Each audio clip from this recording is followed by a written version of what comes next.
Have you ever wanted to do so many things at once? Well then, you're like me.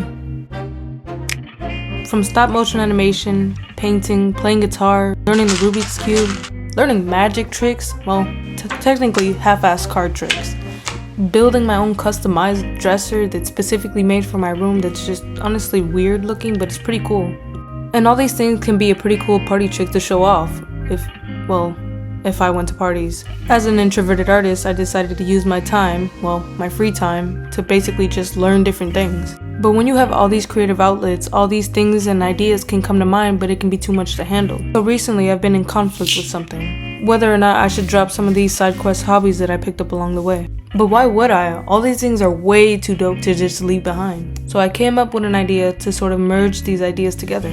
Hence my new project, the stop motion animation painting. Yeah, I know it's not completely new to the world. Obviously, stop motion animation has been existing for years. But I'm adding something different to the stop motion animation painting. Instead of being able to see every frame laid out on the canvas, I'm going to be breaking this painting into two parts. The underpainting and the final layer.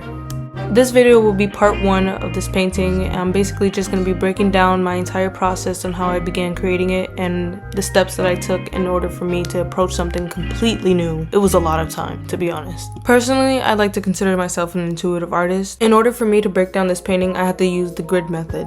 The grid method is basically when you use a desired size. Specifically, I chose this small canvas for my entire painting to break it down because I knew it was easier to fit details in but small enough to not disrupt the entire painting. After getting your measurements from both canvases, you can then break it down using math. Obviously, this is an art video. I'm not going to over-explain on the math subject of this, but I'll just break it down in the description. But right now, I'll just show a quick photo of how I got it done. Since this is a stop-motion animation painting, obviously the most important thing you need is a storyline. I'm sure a lot of artists and creators can relate on the fact that it's hard to come up with a composition or a concept, especially a storyline. When breaking down the storyline, I wanted it to resonate more with me. Recently, I've been feeling a little disconnected from all my old art pieces, and I feel like there's something I could do more. So I guess in a way, my inspiration came from the feeling of not doing enough.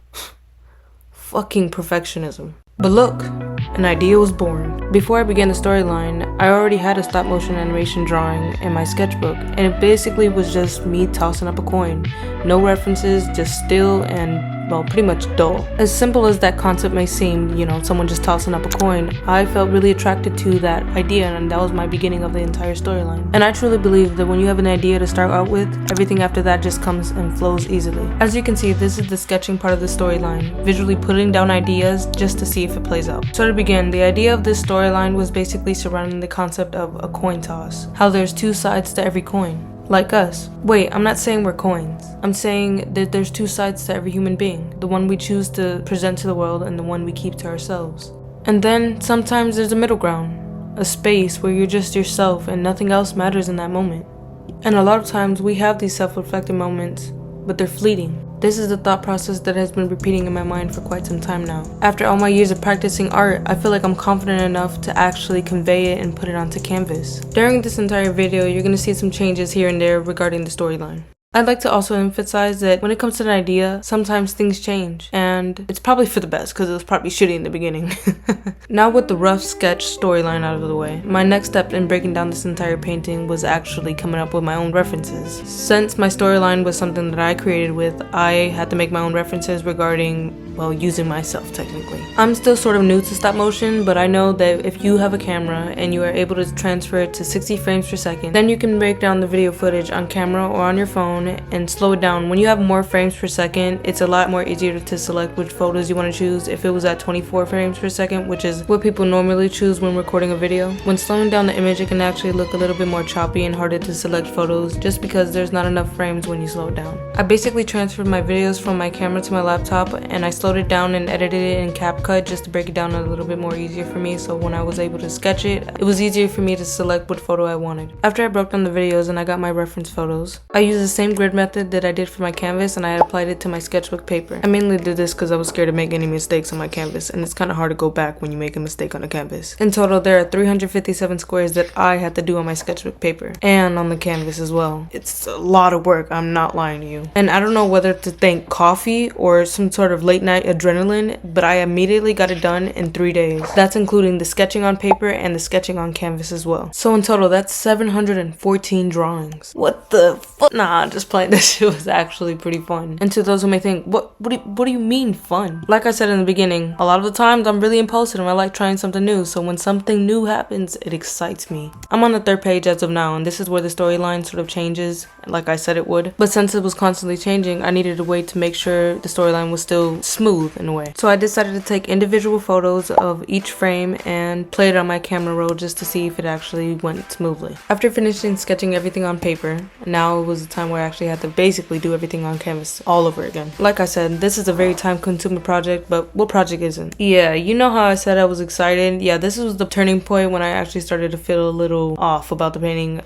It started getting a little complicated because in the sketching I was open to being more messy, but now I actually had to get the details in, and that was honestly, I was stressing out. Stress aside, I was too far in just to back down now. You know, fuck that noise. I basically pushed through this. Obviously, you could just tell the details weren't as perfect, but I needed to get it done. My main objective of this part of the painting was basically is fill in as much as possible, just get as much as possible done, and that was just my mindset. Just like, I was doing too much. But hey, I got it done in that same day. I literally woke up drawing and I went to sleep drawing for 3 days straight. You know, that's that mindset for real. The only thing stopping me was lower back pain and hunger. But while I was painting this, I also changed a couple things in the storyline again, and I wanted to check it, so I just took photos on my phone and I just played it going back and forth. So here's a quick clip of me just doing that.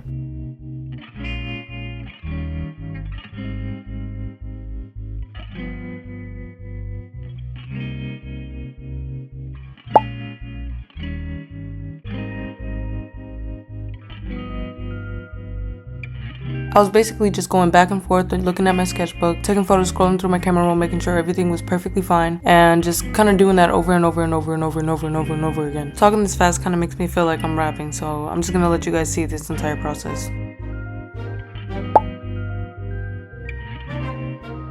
At last, I was finally done with the sketching part of this entire canvas.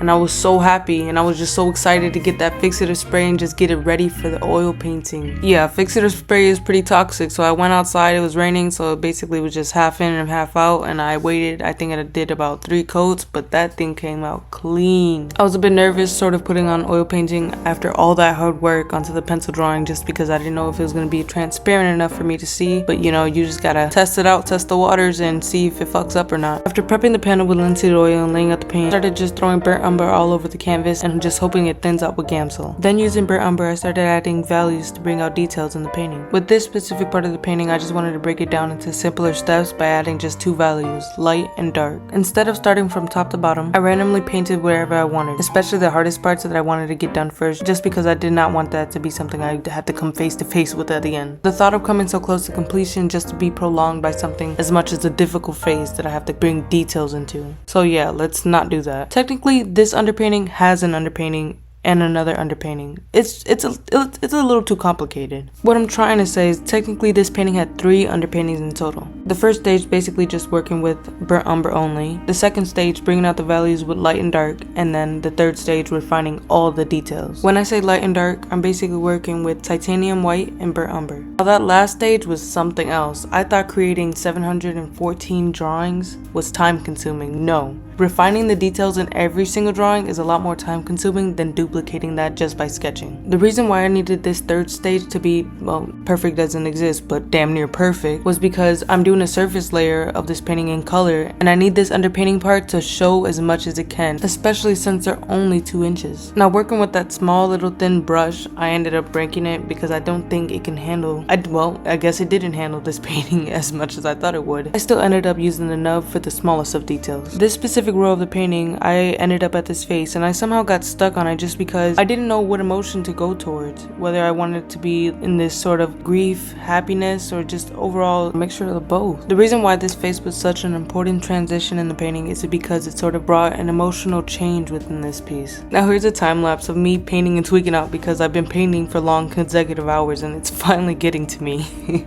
Like, I basically had to keep different background noises playing just because I could not focus all at once on this painting because it was getting too overwhelming. But I'm just gonna say this reminder, always remember to take your time with each piece you're working on. Just, well, just because. Well, I don't know, just do it. A time lapse cannot capture the amount of time I spent on this painting, so be grateful to the power of editing. And also another reminder, I've already posted the final piece on social media, and a lot of people think that this is the final piece. This is not the final piece, this is just the underpainting, and I am juggling between creating the stop motion character and painting this, so it's just a lot of time consumption in general. And some of you may be wondering, Rave, why are you creating two different things at the same time if you're trying to get one project done? Like I said, I'm impulsive. You guys are probably not even wondering that, but I am creating an art course, and if you guys are interested, I have a waiting list link in my bio and all my social media platforms, and I will put a link in the description below. If you guys like seeing more videos like these, please let me know in the comments. Like, comment, share, subscribe, whatever, all that YouTube shenanigans, and just support another artist, you know, especially in times like these, because AI is